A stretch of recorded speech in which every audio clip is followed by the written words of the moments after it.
Hello, folks. It's George Leoniak, and welcome to New Geometry. I'm super duper excited to be here sharing a video with you today. I believe I've discovered a new form. I think this actually is one. I know I share a lot of forms and then go and research and find that there are other people who have discovered them in the past, but I think that this really might be one after a while of digging into the forms. But this is it right here. And I'm going to share a slideshow and walk you through exactly how this form came to be. And I believe it has some great significance to our planetary Earth grid. So we'll be revisiting in a little bit one of my models from last fall called the Geohedron. And we're going to talk about how this little form, if it was much larger, relates to this form over here. And I want to describe what the internal geometry of this form is, and we'll get to that in just a moment too. So join me for this adventure. I'm thrilled to be sharing this information with you and look forward to hearing any comments in the YouTube comment section. So let me share my screen here. And, this is also, besides just being about these 3D polyhedron, this is this form that I just showed you as if it were looking through the lines to see the back. And I posted this on Facebook the other day. And wow, when I first created this one, I was like, this has such beautiful, strong resonance. And as I could see from the comments on Facebook, many people really love this one for a variety of reasons, but at least for me, I was captivated by the circles and this kind of openness and the lines radiating out and these pentagon stars around the outside and the decagon symmetry. It's like a stained glass window. It's just gorgeous. But remember, I love to work with these gorgeous images that you see here that actually represent 3D polyhedra. So this is actually a design template blueprint. And I'm going to show you that in a few ways. I have, in a moment, we're going to switch over to the zomepad, a little 3D model building software with zome tools. And I'm going to rotate this whole image around so you can see it. This is now looking at it from that decagon or pentagon view with the 5 lines of symmetry radiating out here, 10 lines of symmetry. And this is, just coloring it in, adding a little color so you could see it more as a solid, like I'm showing you here, with these little stars up here. And when you find out what these little vertices at these star points that are making this form are, I know I'm going to keep you in a little bit of suspense, but I'm really excited to share what those little vertices, why are they there? It's not just I decided to put this together. As Frank Chester would say, this has got a lawful construction process that went into discovering this. So we have the triangular faces here, right? This dark colored triangular faces. We've got the stars, caps, right? So we're looking at it just like that. So that's our little diagram down below as a 3D solid. And as you know, if you're new to my videos, but if you've been with me for a little while now, I'm big into changing that perspective, viewing things from different angles, because that same form from this, what I call the square view of the 4 lines of symmetry, totally changes that kind of flowery arrangement of the circles that we see. And all of a sudden they became long and short all of a sudden here with the symmetry radiating out. But nevertheless, it provides some other information. In fact, this is the one that I use to build this form because it really gives the most true length dimensions. So as I build the form after creating it, I'm looking to find what the true lengths are so then I can create the cutting template to work with. But I want to demonstrate at this section here that the thing that makes this form unique is that it's made out of the golden hexagon. And I love the golden hexagon. It's one of my greatest teachers and mentors is the golden hexagon because no one's really talking about it. Yet the golden hexagon is just about everywhere in advanced geometric polyhedra building books from Coxeter to Wegener dual models that I have over there.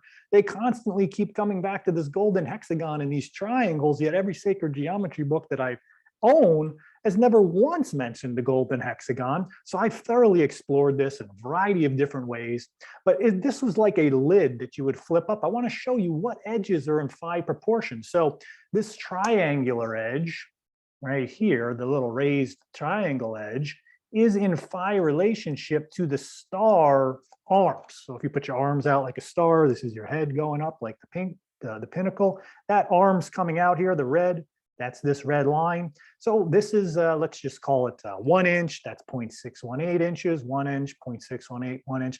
And that's the golden hexagon. And we can do a lot of fancy stuff in the middle of this with adding all sorts of other phi proportions. Picture the golden hexagon is really like the pentagon for a hexagon view, right? And I've shown in other videos that this is part of the dodecahedron. It's built into the dodecahedron.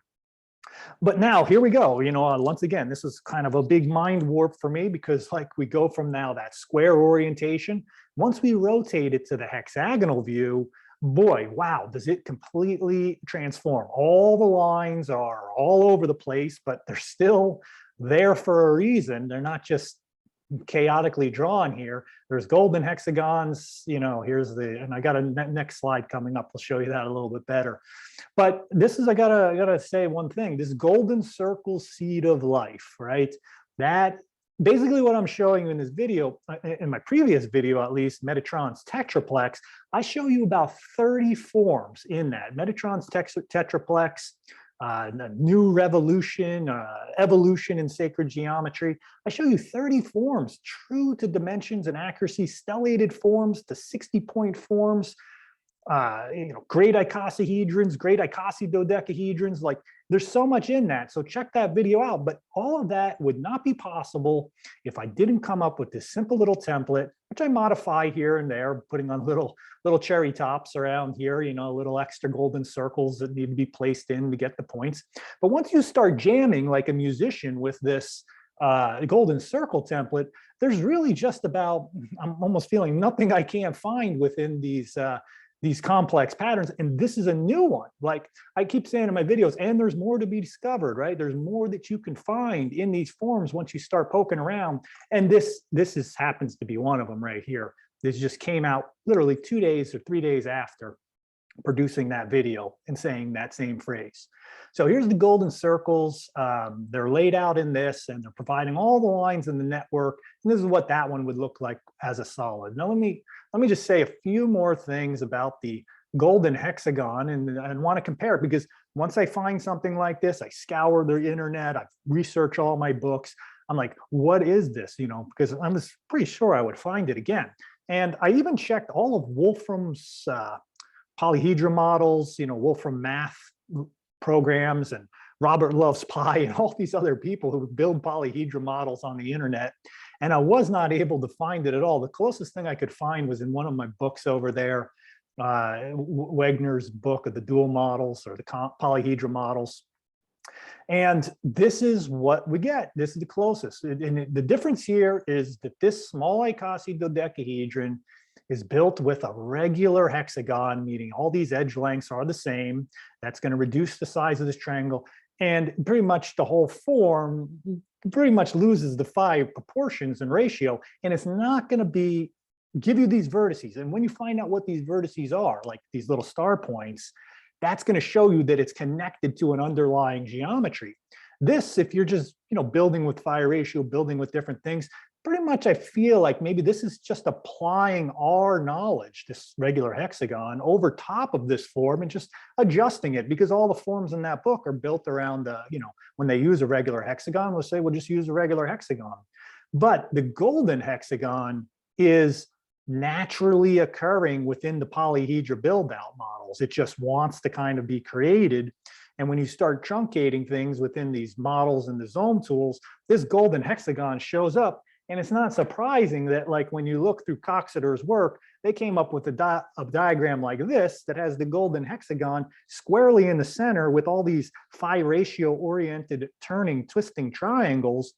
And there's not one model in there. And probably someone will correct me if I'm wrong, but I haven't seen one that is in any stellation of the icosahedron that's built off of just a regular, that has an underlying geometry that's associated with a regular hexagon. So I don't know, chew on that. It's kind of interesting.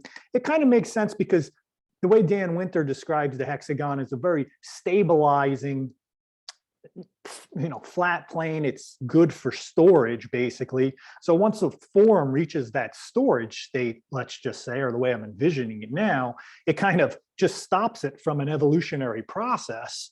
But all of a sudden, when I'm working with this golden hexagon, then all of a sudden, I see how it links up to the other forms. And that's because the golden circle seed of life, that little diagram I showed you, is built around the golden ratio. So it now breaks just the regular hexagonals, right, regular edges, and gives us the golden proportion. And that gave us the dodecahedron in its true form, which was kind of the key to unlocking this. Okay, so let me just hop off this because I did create that model, and I'm going to share the screen in zomepad very quickly. And so here's the model, and we're looking at it. So, I didn't really know how to draw that stuff. I had to kind of work backwards. I worked with the Zome tools. I applied all the skills. I had to build this model so I could actually see it in completed form in this program. And then I would use this to figure out how am I going to use circles to get these lines pretty much. So I kind of reversed engineer it back to sacred geometry. So, but let me show you the other views, because remember, this is a rotating model here. So if we just rotate, there's very cool views in here. I mean, look at that one. I mean, I really like this little model compared to some other ones. Like, look at this little shape in the middle that's being created at this point. We're going to work our way over. There's the hexagon orientation almost. Let me get that lined up for you. There's that's with the hexagon. So there's the hexagon in the middle, and that's created by the crisscrossing of these two triangles. And the golden hexagons, they're hard to find in here, but they're along this back edge right there, right along here. That's the golden hexagon. There's one front and back. And then let's go over to that square view orientation. And when you go to the square view orientation, or this fourfold, twofold symmetry, you just kind of wiggle it into place. Almost there. There we go. Everything just kind of, snaps into place because the front becomes the back and everything lays out on top of each other. And then it gives us those flat lines to work with so I can build this form. So I always love to ask people, what's your favorite view of this? I love them all because they all provide different information. But I found this one to be at least really stunning layout with the decagons, especially when we add the circles, which are, I couldn't draw this otherwise, really. I needed the circles to do this. Now, we're going to get to the other form, and I'm going to show you it first in here because this, actually, we're not going to do it in here. So what is it built on? Let's go back to the presentation. What is this form built on? Well, this is kind of the magic unveiling. I hope you're still with me here, because this is a compound of 5 cube-octahedron, right?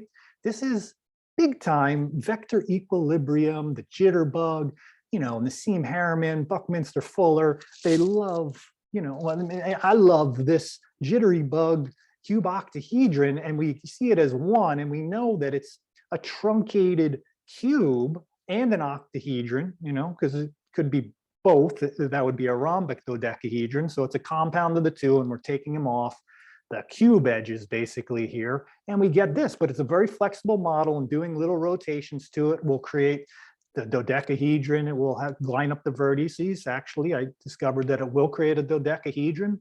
It will create the icosahedron, it'll go to the tetrahedron, the octahedron. I think I might have said that one already. Basically all the Platonic forms. But then what happens if we put 5 together, right? Because, and I'll show you why I'm putting 5 together in a moment, but here's the, I can't draw it as a solid. I didn't really know how to draw the lines. I'm still working on that. So I pretty much just popped them all together. But when they all do come together, so here's 1, 2, 3, 4, and this square with another square rotated within it, basically, is just is what a cube octahedron looks like in 2D. We just have to picture those angled back, and if we shaded it, it would probably look more like that. But this is pretty much the 5 cube octahedron, because there's 5 cubes in a dodecahedron, and we're going to get to that in a sec. And then that creates the vertices. So when this all comes together and fuses together, 1, 2, 3, 4, 5, that's what's creating that little pentagon face.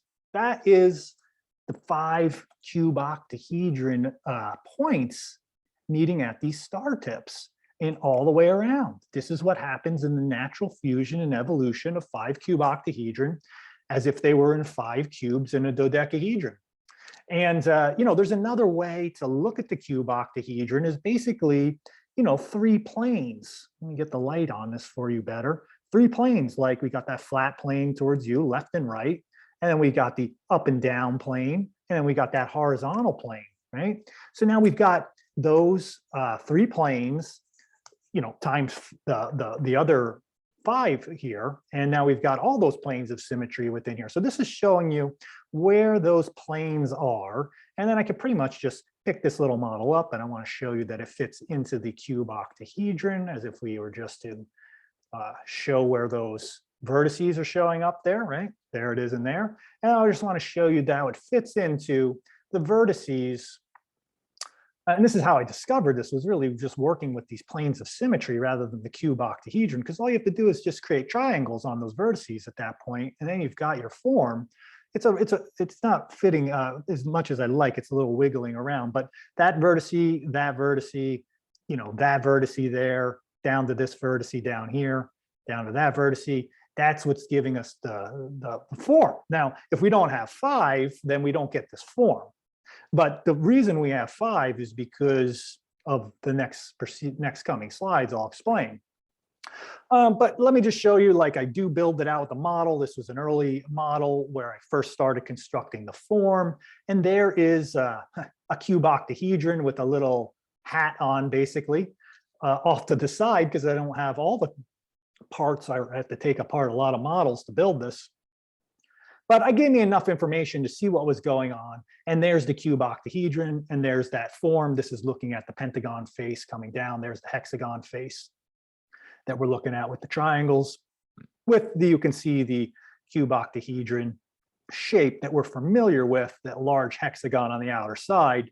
And it's starting, only one is there, and it's only providing, one vertice of every 5-pointed star at that point, right? So if I only have one cube-octahedron represented in this form, it's only going to provide that one little vertice on, a few different spots along these star points. You have to add the other ones to get them. So I just want to explain this process, and I'm going to start to link this into the Earth grid in just a moment, but just so you understand like how this kind of works out, why are we putting the 5 in there? Well, remember, if we have a tricontahedron, which is the 30-sided face, it's a fusion of the icosahedron and the dodecahedron together. And, we like the cube so much. We like to put it, and they say everything will fit in the cube. Metatron's cube, for instance, contains everything. Yeah, it does. You can put cubes in these things. Well, Metatron's cube, the drawing itself is not accurate, as I pointed out. But we can put a dodecahedron in a cube. And when we do that, only 6, because the cube has 6 faces, only 6 lines of that dodecahedron, which would also be part of this tricontahedron, because the tricontahedron, including this dodecahedron, and the icosahedron, which would be creating the rhombic face. You got to see a lot of my other videos if you're new to me, but because I'm using a lot of language, so if you're a repeat viewer, this is starting to catch on, I hope. But so we got one cube, but here's what I'm saying is like, okay, only 6 diamond faces are represented, but what about the other 24 faces? Because this is a 30-sided form. Well, that's because they're actually supposed to have cubes too. This is an abstraction. The one cube is an abstraction. It's kind of like saying everything is contained within matter. The matter is often represented as the cube, and we take that dodecahedron and we just say, yeah, they're one and the same, but we're kind of putting the emphasis on the matter side of things and kind of saying it's trapping spirit rather than the ether being spirit, rather than that having be like the overall picture, and the cube is one part of that, right? So once we flip-flop that a little bit and realize this is just one cube, so when I extend those lines of the dodecahedron out and include the other cubes that would be for those 30 tricontahedron faces, all of a sudden I'm created another dodecahedron, because remember, there are 5 cubes in this dodecahedron, and that means that there will be also 5 cubes in this big dodecahedron.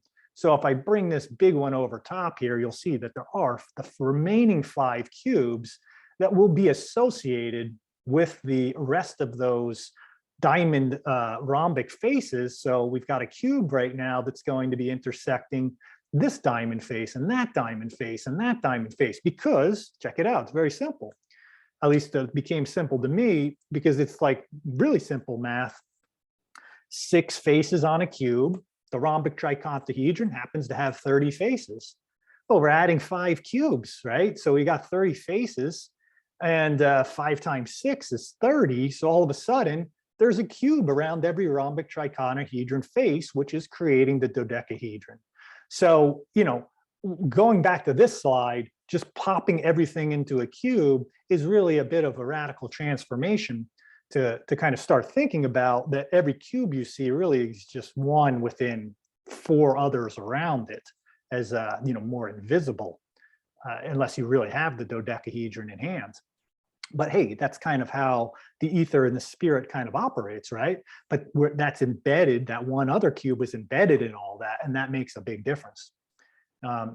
So let's take a look at this one. I just want to show, like, if we extended this, you know, edge right here, it would reach out here. If we extended that edge here, it would reach out there. If we extend through here, it's going to hit here. So basically, I'm just extending the lines through the tricontahedron. All of them are going to line up and hit these vertices, because now I easily know that this new little form that I've developed here is inside the dodecahedron. And if we're looking down at this dodecahedron face, this big red one, the most beautiful symmetry just kind of shows up. It's like built for each other. This little blue pentagon, which is this little blue pentagon of our new little form, right? Well, it could put a pentagon around it. It's a star, but pretend it's you know, closed off and it's got a pentagon like this one.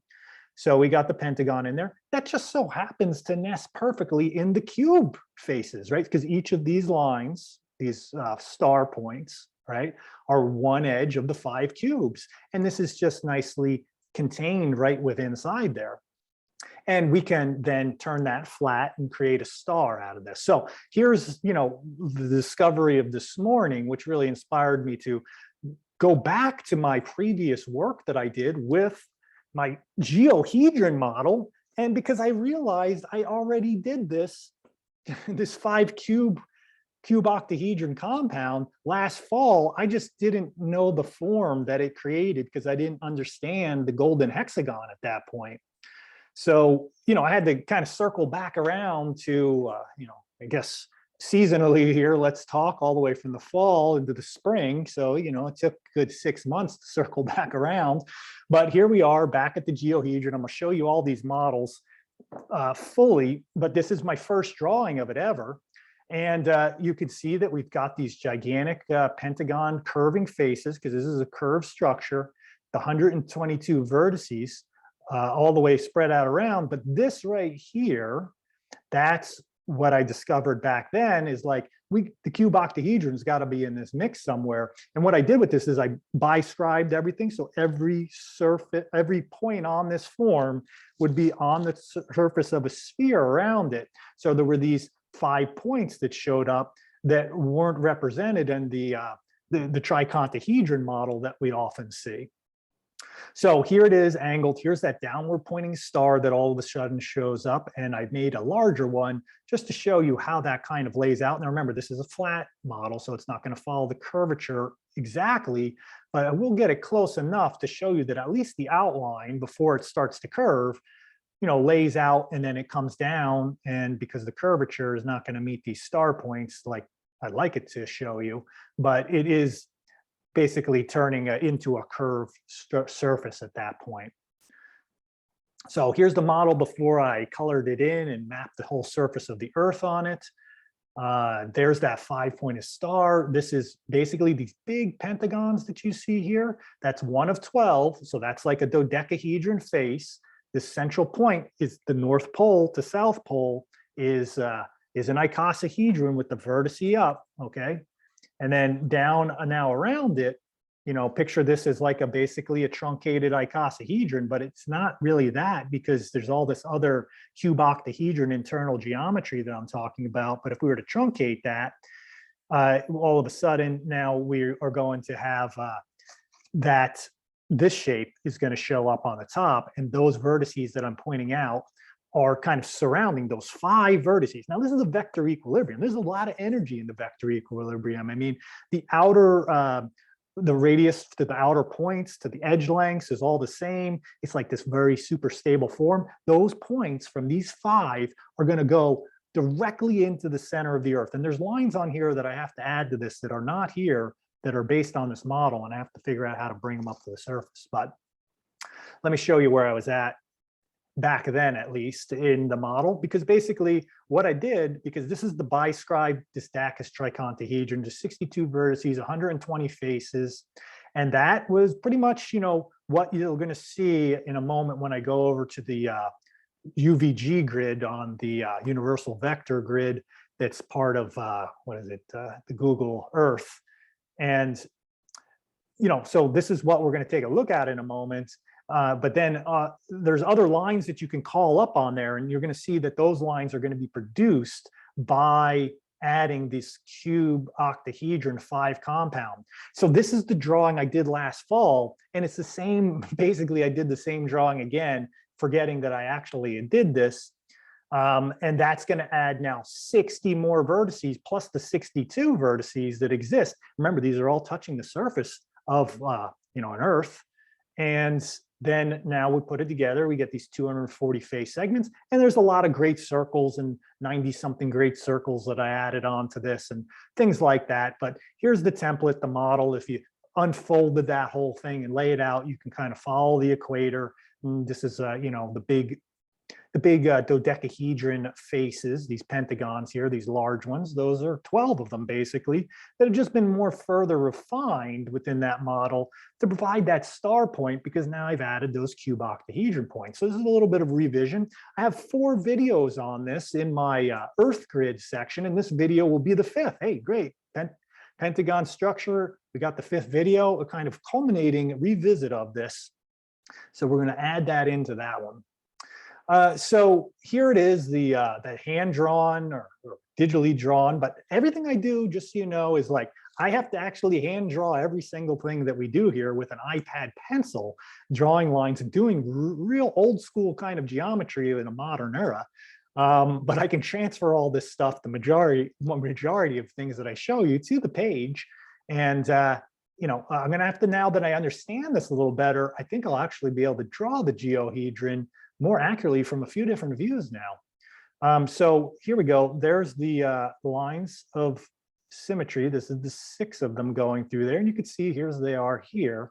And then we've got those little pentagon faces, and there's that pentagon face right there as well. And there's that big hexagon in the middle and the points meeting up there. So, whenever you feel called, just stop and pause these videos, take a close look at some of the details. Now, here it is laid over the Earth grid, and I'm showing where these balance point lines are. And that's important because there's a whole, there's yin lines and yang lines and balance lines. And the ones with this 5-pointed star that are showing up, because of these cube-octahedron that I'm showing you in this model, they're the ones that are creating the balance point lines. I'm not sure why they call them balance point lines, but they're between the yin and the yang lines. So I'm assuming they're probably pretty important to stabilizing some Earth energies, hopefully. So, maybe this is now with the ley lines and the building of sacred sites and finding new sacred sites, maybe these focusing a little bit more on some of these pentagon points, like, hey, here's a point right here in Africa that is another point right over here. We've got a bunch more points. I think one of them lined up on Madagascar down here. Look at all these points. Here's another one, because of those extra points. Now, visualize in your mind, though, that is a point that's connected to the vector equilibrium that's in the Earth, the cube-octahedron. And from that line, from the edge length to the center of that cube-octahedron is going straight to the center of the Earth and coming back out the other side. I mean, all those forms in this are going to do that, but it's very specific to the cube-octahedron. There's one other little piece that a little 3 a.m. discovery from this morning, waking up and discovering like, wait a second, well, that means that this form that I've kind of fallen in love with here, this golden hexagon form, is really since last fall. And in fact, the geohedron is the reason why I even discovered the golden hexagon, but not through this form specifically. Well, I discovered, well, that's in the Earth, the golden hexagon. I've showed it in snowflakes. Some snowflakes have this. It shows up in the dodecahedron. It shows up in a lot of the polyhedron models. But here it is in the Earth. If we go across that pentagon face and then we drop down, and these are the lines I want to add to this Earth grid model, is laying this out, because we can add all these lines and these long trench lines that are pretty much are really connected to the main lines that go from point to point. They go right through the center, and the ones that go through the star tips, it's all emanating from these little tiny stars of that central pentagon.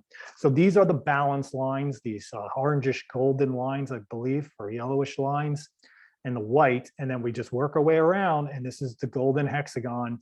And because it's part of the dodecahedron, so obviously it's going to show up, but these are like kind of golden hexagons. They kind of overlap and come out the other side and crisscross along that trench line. So where those two golden hexagons kind of meet, as this one intersects this way and this one comes up this way, those two golden hexagons are creating this triangle, and then they go down the middle. So that triangle right there is now this triangle right over here in this area. And there's another triangle, down over here that would be connected to that. And this one here, but it's a curved surface now, so I can't show you those triangles. Maybe there's a different picture I have, but I think that might be it for now. And of course, hey, we are of the Earth. We have these energy, maybe a double torus, maybe a single torus, maybe like Frank Chester says, maybe it's like the human heart, with vortexes in, vortexes out. But I love to take some of this other imagery that's out there and show some of these 5 circle lines that can be moving through this energy system, as above, so below. We are of the Earth, so, and imagine our energy fields are, relating to this enormous, beautiful planet that we're on. And this is aligned to this type of structure with the icosahedral point oriented up with 5 little vertices of a cube-octahedron. Just picture that above your head. 5 cube-octahedron coming together, vector equilibrium, creating right here, maybe this nice sharp force of vortex energy, let's just call it, compression, down to the central point, and creating that central channel type of line. And here it is, our Earth star, all lit up from the inside out, as we, the Earth is already big and bright, and I hope that we can match our energy with it and live in more peace and harmony with one another and shine just as bright as this star. And what else do we have here? We have the connection, last slide here. Yes, I wanted to just show the recent drawing with the new structure, and I'm gonna have to come up with a fun little name for this one, connected over to and it's a compound of 5 cube-octahedron. And please let me know if someone else has created this one. I'd love to know more information about it. And this is where I could show you where those triangles are that I was showing you. And someone really pointed out this looks like hyperdimensional kind of cubes when you look at this. But remember, this is a curved surface, but it also has some of that 4D-ness going on. And I imagine when I was looking at this last night, I saw a lot of 4D shapes popping out of the geohedron structure in the Earth grid. So yeah, here's the little pentagon. It's just shown as a star here. And these are the golden hexagons that are making up the shape here. And this is now overlaying. And this triangle, this one, let's say this one here, just pretty much follow a corner of a pentagon down to another pentagon, over to that pentagon, and that's that triangle right there. So each of these little cube looking like faces are actually these triangles that are being created by those tips. And these are those long kind of central channels that are actually kind of indented along this, right? It's like a V going through that kind of connects this this point here over to that one there. So it goes straight up through the notch that would be created between the stars. So that's right about here. This is closed off as a pentagon. That would kind of run right through there over there. So I just think there's just, in my bottom little statement here is, now there's really kind of the sound geometric evidence for the inclusion of these lines in creating those balance points. So let me just show you, jump over one more time before I wrap it up. I'm going to share my screen over to Google Earth and show you that this is a UVG grid that's downloadable, free, that you can just pop into Google Earth. And you've got all these toggles over here. Let me make the screen a little bigger for you. And we'll zoom on into Earth. And, here are, like we could put, lay out where the outlines of cubes are on here. If I check that box. And, there's the other bigger pentagon structures just came on. That's right, because they're in those dodecas, right? So here, let me just orient that to this view here. So we just did this big star, right? Because that's orienting to the dodecahedron shape, and there's 5 cubes in there. So when I hit the cube button, those show up. But these points, these other star, let's remove the cube.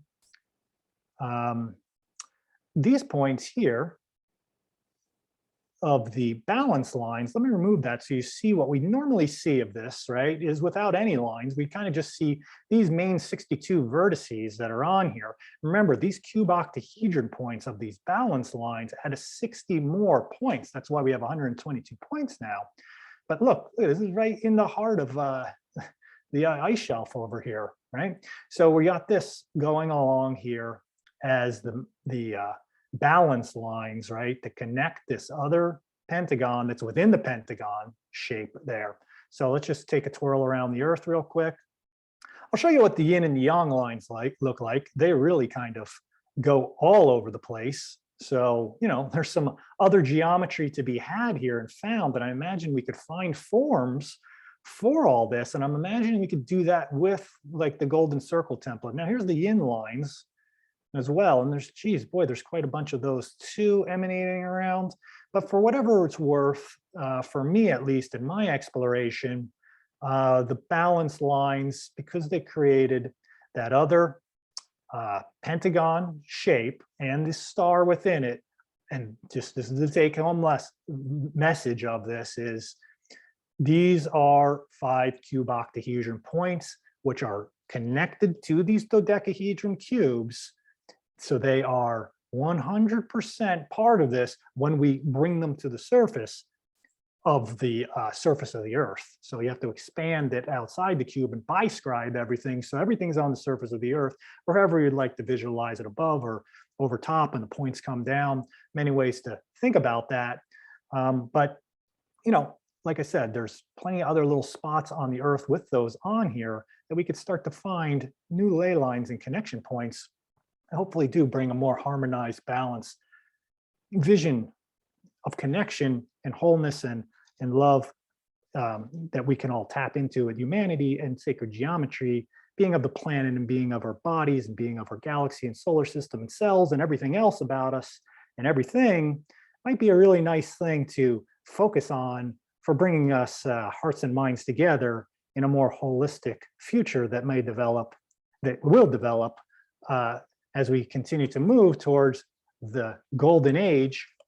And it's just not so surprising that the golden hexagon and the golden symmetry would probably be very much associated with the evolution towards the golden age. So I hope you really enjoyed that. Please, if you like this, check out my Patreon. I love to teach people how to draw this. Please subscribe to this channel. I'm always producing at least a video a week. I try to do my best to get that out for everyone because there's always new information coming in. I also have an apprenticeship, 8-week apprenticeship, which will be starting another one in May. So check out that at my website. All this will be in the description. But thanks so much for joining me. And I hope that you have a new appreciation for the beautiful geometry that underlies and connects to the surface of our Earth and to this amazing new little form, new to me at least.